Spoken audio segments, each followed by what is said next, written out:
Oui, non, mais il n'y a pas de contradiction, hein. D'abord, je suis pas contre le RSA.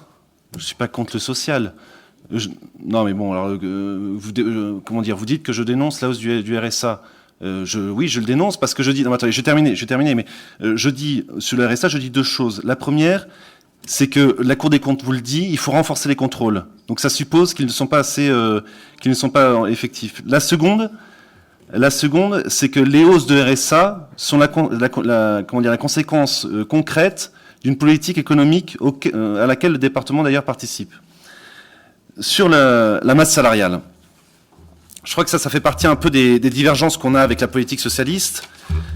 C'est que quand on voit qu'on veut relancer la croissance avec de l'argent public sur des emplois qui ne créent pas de richesse, à part dépenser de l'argent des Français, ça ne sert à rien. Ça baisse artificiellement le chômage. Moi, je parle des emplois jeunes, des emplois d'avenir, tous ces trucs-là qu'on nous a sortis.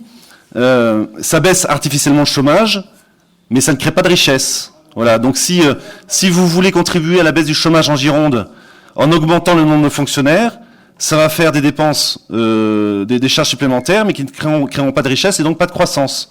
Donc, c'est absurde de penser comme ça. Enfin, sur la RD 1215, alors j'entends bien les difficultés que vous avez avec des groupuscules écologistes sur la déviation du Taillan. Ce que je voudrais dire quand même, c'est que je suis attentivement les débats qu'il y a sur le livre blanc, et il en ressort quand même, d'abord d'une part, depuis que cette route a été transférée par l'État, à part des ronds-points et la sécurisation, il n'y a jamais eu ce qu'il fallait pour augmenter ou pour raccourcir le temps de trajet, et même, il faut faire des études précises là-dessus, mais un ambulancier me disait du Verdon qu'en 20 ans, il a vu le temps de trajet jusqu'à Bordeaux diminuer de 1 minute par an, ce qui fait 20 minutes de plus en 20 ans. La seconde, c'est que vous avez déjà dans les cartons, laissez-moi parler.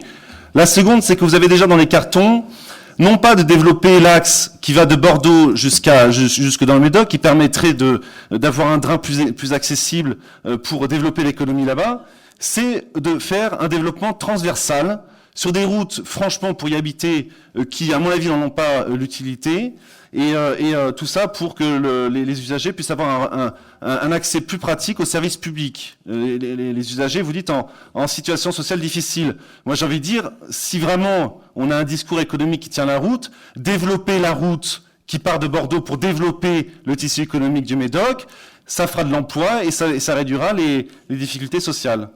Voilà.